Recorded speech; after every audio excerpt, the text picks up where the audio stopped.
할렐루야! 우리 예수님 부활하셨습니다. 오늘의 말씀의 제목은 부활의 기대. 자, 저와 여러분, 예수님만 부활한 것이 아니라 우리도 부활할 것입니다. 기대하시길 바랍니다. 자, 부활이 뭐냐? 우리 부활이라는 그룹명도 있지요. 죽었다가 다시 살아난다.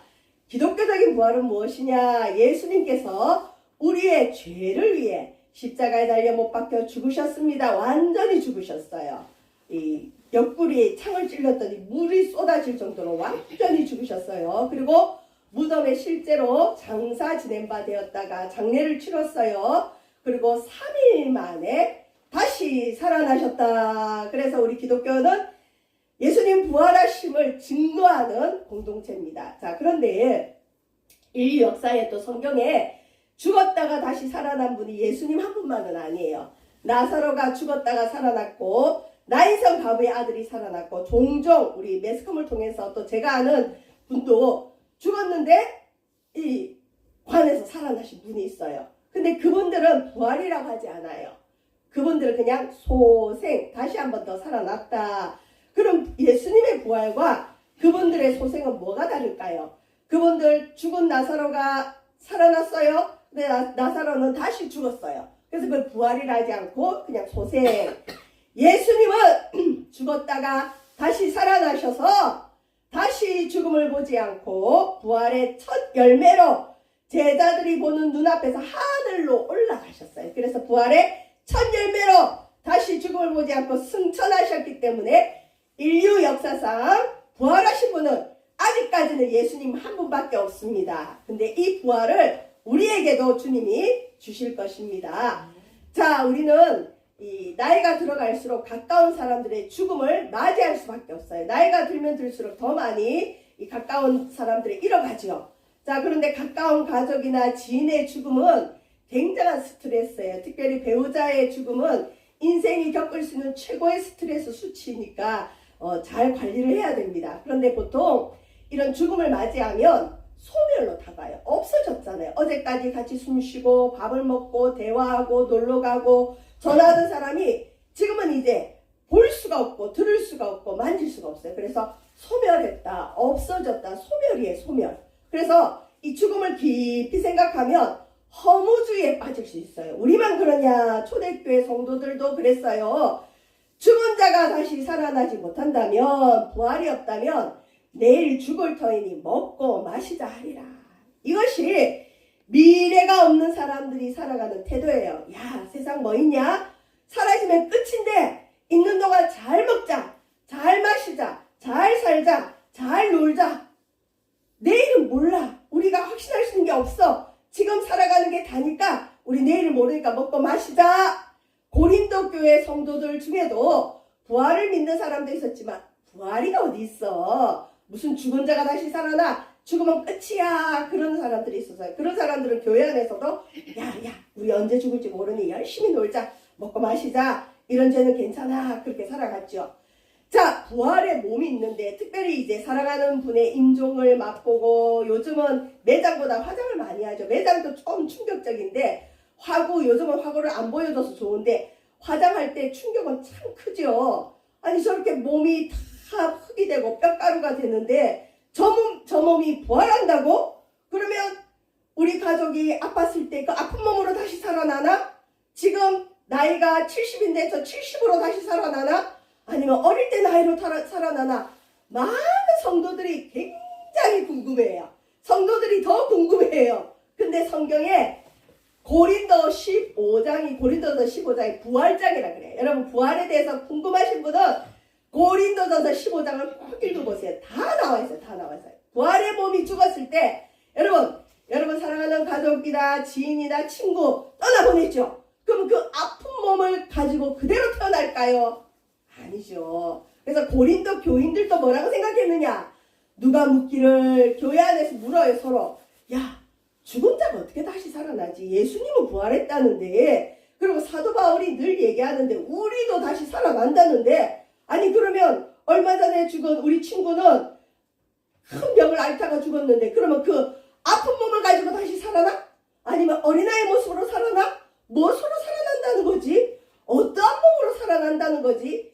믿는 자들이 더 많이 궁금해해요. 목사님, 우리 남편이 어떻게 다시 살아나요? 우리 애가 어릴 때 죽었는데 우리 애는 그럼 어린애로 다시 살아나는 거예요? 많이 질문을 받습니다. 자, 그래서 오늘 고린도서에 바울은 이 부활을 설명을 비유를 어떻게 하느냐? 오늘 꽃이 많죠. 이 꽃이 꽃되기 위해서는 반드시 뭐가 있어야 되죠? 씨가 있어야 돼. 씨가 뿌려져서 죽어야 이 꽃이 살아나잖아요. 그래서 고린도전서 15장 36절 37절에 바울이 뭐라고 하느냐? 네가 뿌리는 씨가 죽지 않으면 살아나지 못하겠고 내가 뿌리는 것은 장래의 형체를 뿌리는 것이 아니요 다만 밀이나 다른 것의 알맹이뿐이로되. 여러분, 씨를 이거 뿌릴 때 이 꽃이 날이라고는 상상을 못할 수 있어요. 어떤 씨가 있어요. 뿌렸더니 이 꽃이 났어요. 그래서 장래의 형체를 이걸 뿌리는 게 아니라 조그마한 알맹이를 뿌린다. 이걸 부활로 비유합니다. 자, 우리 오늘 비올라 저기 꽃을 갖고 오셨죠. 저게 식용꽃이라 이 비빔밥에도 올려 먹어도 되고 차에도 올려 먹어도 된대요. 자, 비올라가 있는데 비올라 씨를 한번 보세요. 저게 여러분요, 비올라 꽃 상상이나 돼요? 이게 부활이에요. 내 사랑하는 가족이, 내 남편이, 내 자녀가, 친구가 죽을 때는 저 화구에 재안줌이 된 비올라 씨 같아요. 저게 그런데 묻혔는데 나중에 살아날 때는 생각지도 못하는 모습으로 변화된다. 그래서 부활 몸은 우리가 상상할 수가 없어요. 중요한 건 조그마한 알갱이가 죽어 화려한 꽃이 되는 것처럼 부활은 이 세상 물질 세계에 속한 몸이 아니에요. 그래서 우리 머리로 아무리 생각해도 부활의 몸은 상상할 수가 없습니다. 자, 여러분, 화려한 꽃 참 좋아하죠. 꽃을 싫어하는 분은 없어요. 꽃을 보면서 인상 쓴 사람 없지. 이 꽃이 이렇게 아름답게 태어나려면 반드시 뭐가 있어야 되죠? 죽은 것과 같은 초라한 씨앗이 있어야 돼요. 씨앗이. 이것이 땅에 들어가 썩어지면 이 꽃이 되는 것처럼 우리의 몸도 누구나 흙으로 와서 흙으로 돌아갈 것입니다. 이건 누구나 겪을 일입니다. 아무리 건강해도 100세 이상 120세 이상 살 수 없어요. 오늘 밤 하나님이 부르시면 우리는 이 세상을 떠나야 됩니다. 떠나면 장례를 치러야 되죠. 그러면 우리 몸은 한 줌의 죄밖에 안 돼요. 나중에 분쇄까지 해서 뼈가루밖에 안 되잖아요. 아니, 이 뼈가루가 그러면 내 남편이 뼈가루로 태어나요? 이게 우리 인생이에요. 여러분, 마지막 때 부활 때는 영화로운 육의 몸이 아니라 영의 몸으로 부활할 걸 믿으시길 바랍니다. 근데 우리 남편은, 우리 가족은, 우리 어머니는 산에 뿌렸는데요, 바다에 뿌렸는데요. 여러분, 만유인력의 법칙이 있어서 예수님께서 마지막 날 부활하게 하실 때는 산에 있던 유골, 바다에 있던 유골, 어쨌든 근거는 있어야 돼요. 죽은 사람의 그 크기, 주님이 부르시며 그것들이 모여서 그걸 기반으로 씨앗이 있어야 식물이 나듯이 그 우리의 뼈가루가, 우리의 흙과 같은 몸이 주님의 권능, 부활의 권능, 왜? 예수님이 죽은 것에 이겼기 때문에, 하나님이 죽은 자를 다시는 살리시는 권능이 있기 때문에 우리 모두 예수님을 믿는다면 누구나 첫 번째 부활에 참여할 걸 믿으시길 바랍니다. 자, 그런데 우리 교회 집사님 한 분 계신데 잘생기셨어요. 근데 그분이 늘 저한테 상담하세요. 뭐라 하느냐? 목사님, 나는 요즘 제 모습이 너무 혐오스러워요.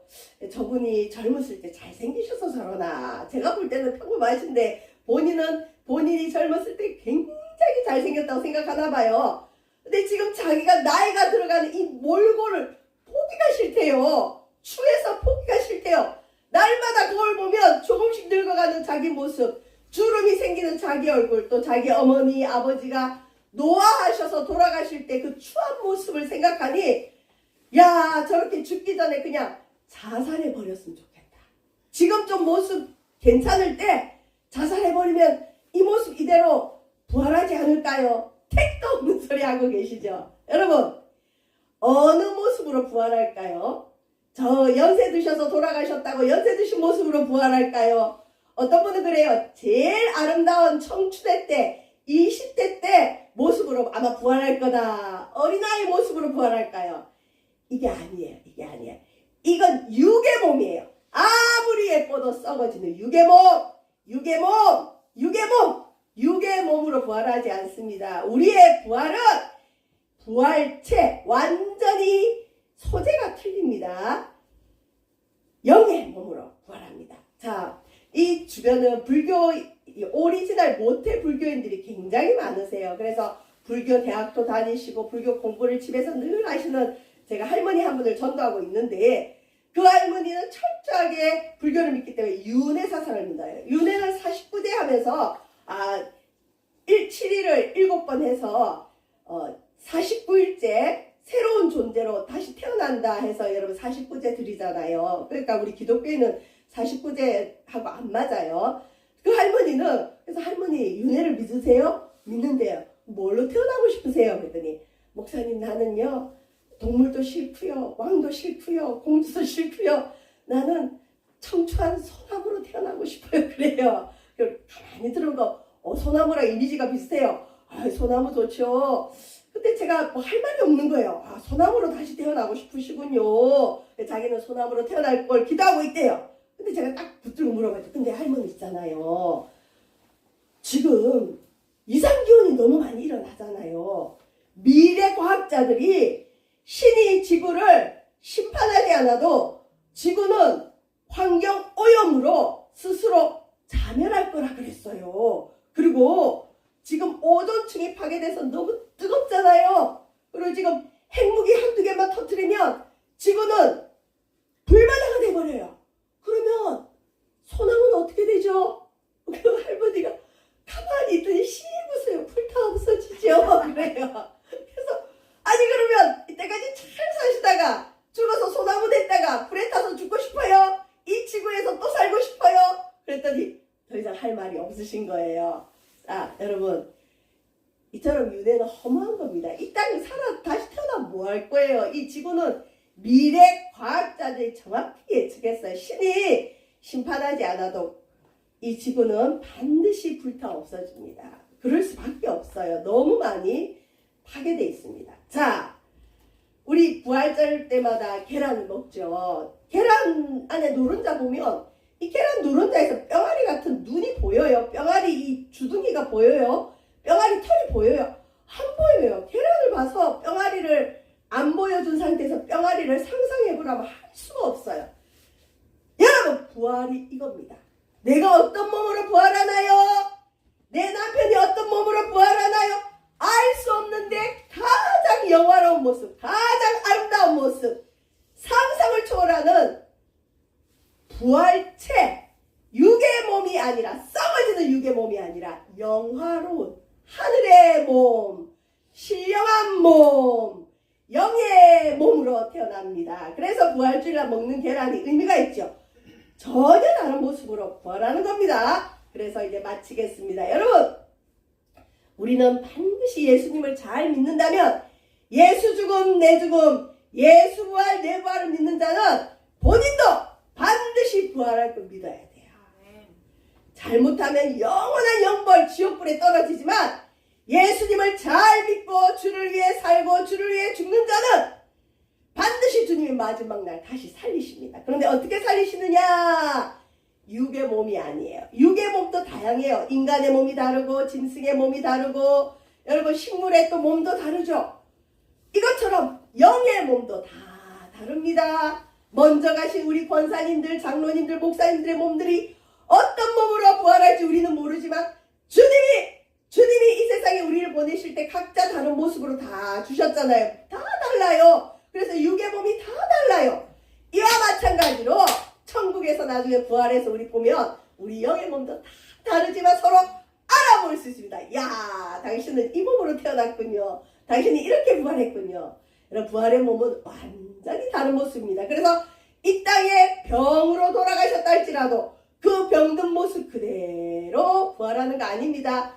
이 땅에서는 어쩔 수 없이 장애인으로 태어났는데 부활할 때도 장애인으로 태어난다 생각해보세요. 얼마나 억울해요. 우리 주님 그렇게 하시는 분 아니에요.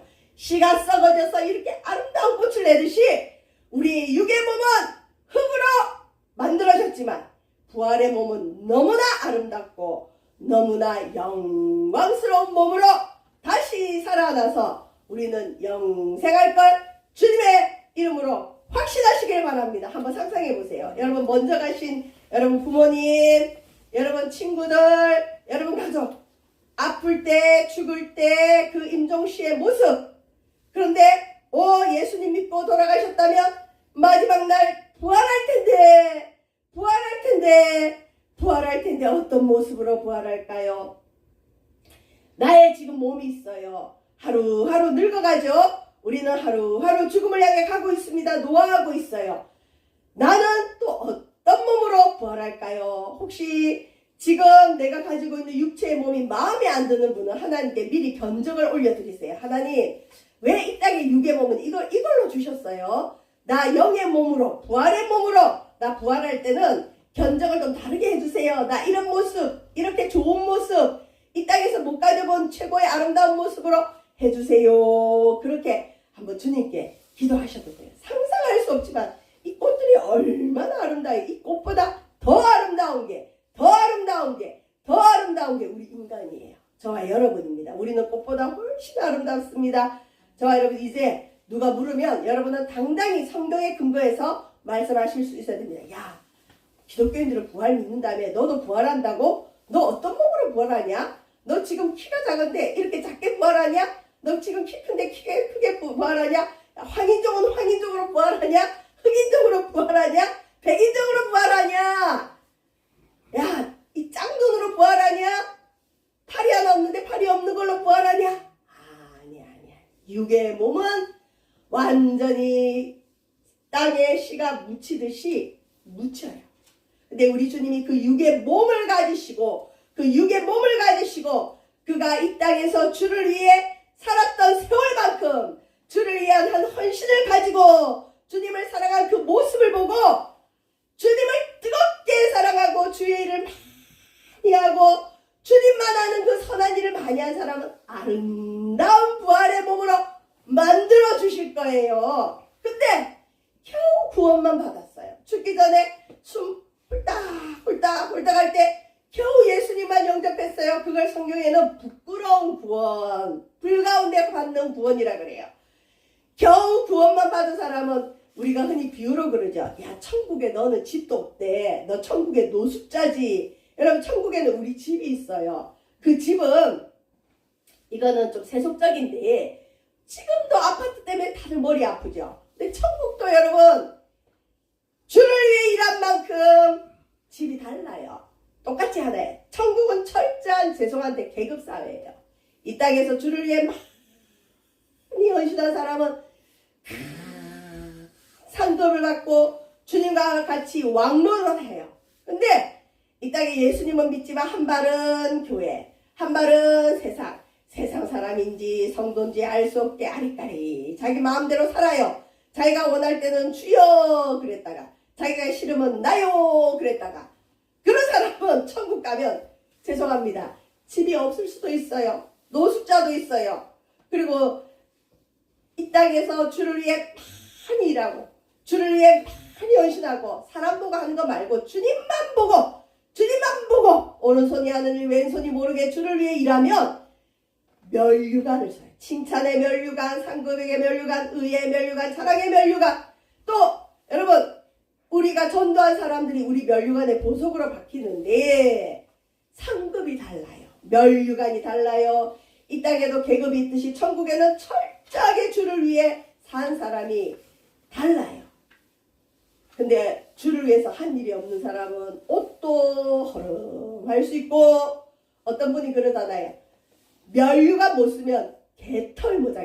여러분 개털로 만든 모자 써본 적 있어요? 저는 오죽하면 개털로 모자를 만들게 해서 개털 모자가 써요. 아이 목사님 무슨 그런 이 세상스러운 말을 하다요. 아니요, 성경에 그렇게 돼 있어요. 다 부활의 몸으로 우리가 살아나지만 달라요. 이 살겠습니까? 영원한 하나님 나라를 위해 살겠습니까? 어리석은 자들은 이 땅만을 위해 살아갑니다. 야! 이 땅이 다지. 천국 가봤어? 믿을 수 없어. 나는 이 땅 위에 살 거야. 이 땅 위에 살면 상급이 없습니다. 천국에 집도 없어요. 집도 좁아 터질 수도 있어요. 천국의 집이 궁금한 분은 요한계시록 21장 22장 읽어보세요. 근데 이 땅에서 바보처럼 살아요. 집도 없고 옷도 없고 돈 있으면 다 교회 갖다 바치고, 요즘 욕 많이 먹죠. 교회 갖다 바치면 가난한 사람 나눠주고 선교하는 데 쓰잖아요. 그런 사람인데 천국 가면 주님이 하나도 잃지 않고 상급으로 차곡차곡 쌓아서 여러분 큰 상급으로 갚아주십니다. 그리고 큰 상급에 부활의 몸이 되게 하십니다. 여러분 100년을 살다가 갈 짧은 인생을 위해 투자하시겠습니까? 영원한 나라, 영생, 영원의 시간에 투자하겠습니까?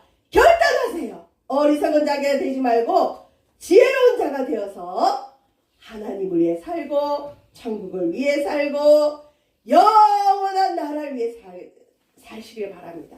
이 땅에서 이렇게 목사님들이 특별히 주의를 많이 시키는 사람들이 따로 있어요. 아, 저분은 주의를 좀 하면 좋겠다. 그런 분은 왜 그럴까요? 왜 그렇게 하냐면 그분은 극성맞은 분인 거야. 천국에 갔는데 아니 천국에 이렇게 계급이 다르고 내가 저 땅에서 주를 위해 일했으면 내가 이렇게 살지 않을 텐데 아니 우리 목사님은 왜 나를 가만히 내버려뒀지? 나보고 왜 주일 하라고 안 가르쳤지? 나보고 성경 읽자고 왜 안 했지? 기도하자고 안 했지? 전도하라고 안 했지? 왜 내가 주의 일을 안 했지? 우리 목사님 어디 갔어요? 그러고 와서 따질까봐 우리 하나님 목사들 눈에는 일할 사람들이 눈에 보이게 해요. 그런 분들은 일해야 돼요. 안 그러면 천국 가서도 목사를 괴롭힐 사람들이에요. 예수님 괴롭힐 수 있어요. 왜? 영원한 세계에 대한 욕심이 있거든요. 이거는 우스갯소리도 좀 섞여있지만 실제입니다. 여러분 실제. 이 땅에서 주를 위해 산 사람과 자기만을 위해 산 사람의 삶이 영원한 나라 천국에서 똑같다면 무엇하러 주를 위해 일합니까? 그래서 사도 바울은 그랬어요. 죽은 자의 부활이 없으면 자기가 세상에서 제일 불쌍한 자다. 제일 불쌍한 자다. 이 말은 뭘까요? 바울은 부활을 믿기 때문에 자기가 가장 지혜로운 자라는 거예요. 왜? 바울은 오늘날로 말하면 최고 명문대 출신의 부족할 게 없는 사람인데 그는 자기의 모든 것들을 다 버리고 주를 위해 살았어요. 자기가 제일 똑똑하다는 얘기예요. 왜? 나는 이 땅만을 보지 않고 영원한 나라를 알았습니다. 나는 천국을 알고 말았습니다. 나는 부활을 알아버렸습니다. 나는 영생을 알았습니다. 한 번 죽는 것은 사람에게 정해진 일이고 그 후에는 심판이 있는 걸 알아버렸네요. 내가 이걸 몰랐을 때는 이 허무한 세상 먹어도 배고프고 마셔도 목마르고 좋은 옷을 입어봐도 2, 3일 지나면 그냥 그렇고 좋은 곳을 갔다 와도 한 달 기분 좋고 많은데 와 우리 하나님이 살아계시는군요. 우리의 영혼의 주인이 계시군요. 우리가 들어갈 하나님 나라가 진짜 있군요. 내가 이것을 알았으니 뒤돌아보지 않고 쟁기를 잡고 뒤를 돌아보는 자는 하나님 나라 합당하지 않다 그랬어요. 나는 이제 주를 위해 살겠습니다. 나는 이제 천국을 위해 살겠습니다. 나는 부활의 몸을 기대하며 살겠습니다. 저와 여러분 부활을 기대하세요. 우리 몸이 늙어간다고 우리 몸이 병들었다고 우리 몸이 여기저기 아프다고 걱정 근심하지 마세요. 이 몸은 썩어 없어지지만 나는 부활의 몸, 영의 몸, 신령한 몸으로 다시 살아날 걸 기대하시길 바랍니다. 부활의 몸으로 다시 살아났는데 내가 주를 위해 한 일이 없어요. 나만을 위해 살았어요.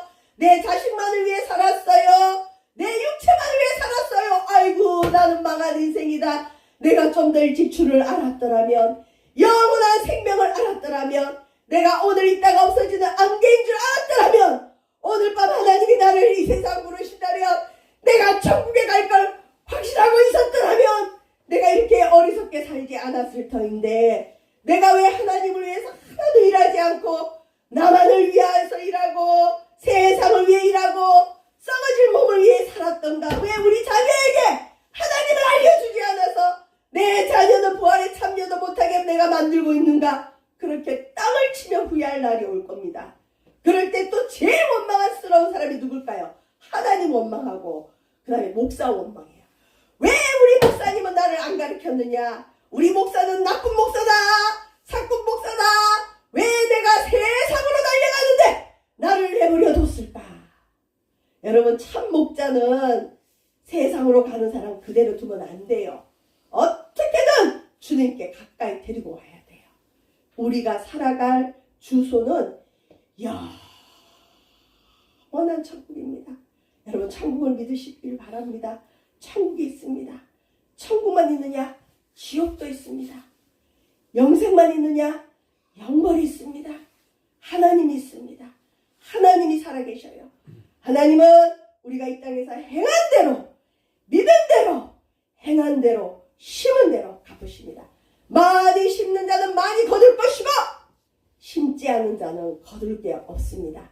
악하고 게으른 종이 되지 말고 착하고 충성된 종으로 부활의 몸을 기대하고 부활을 기대하고 부활하여 영생할 걸 꿈을 꾸시고 좋은 집에 들어갈 날이 다가오면 꿈을 꾸죠. 가서 어떻게 꾸미고 거기서 어떻게 살지 상상하죠. 천국에 내가 들어가서 어떻게 주님과 영생 복락 누릴 걸 기대하며 하루하루 아름답게 살아가시는 저 여러분 되시기를 주의 이름으로 축원드립니다. 기도하겠습니다. 사랑의 주님, 우리는 언젠가는 죽습니다. 죽음이 끝이라면 우리는 제일 불쌍한 자입니다. 세상 사람처럼 오늘 죽을 터이니 내일 죽을 터이니 먹고 마시다 할 텐데 우리는 영원한 세계를 알아버렸습니다. 죽음 이후의 세계를 알았습니다. 한 번 죽는 것은 사람에게 정해진 일이요 그 후에는 심판이 있음을 알았고 이 땅에서 주를 위해서 일한 만큼 하나님 앞에 상급이 예비된 것도 알게 하소서. 우리의 눈을 열어주셔서 우리 눈의 비늘을 벗겨주셔서 세상 밖에 보이지 않는 우리 눈이 변하여 하나님이 보이게 하시고 영원한 나라가 보이게 하시고 지옥을 향해 달려가는 죽어있는 영혼들이 보이게 하여 주시옵소서. 영원한 나라를 사모하는 저희들 되어주도록 인도하여 주옵소서. 감사드리며 예수님 이름으로 기도합니다. 아멘.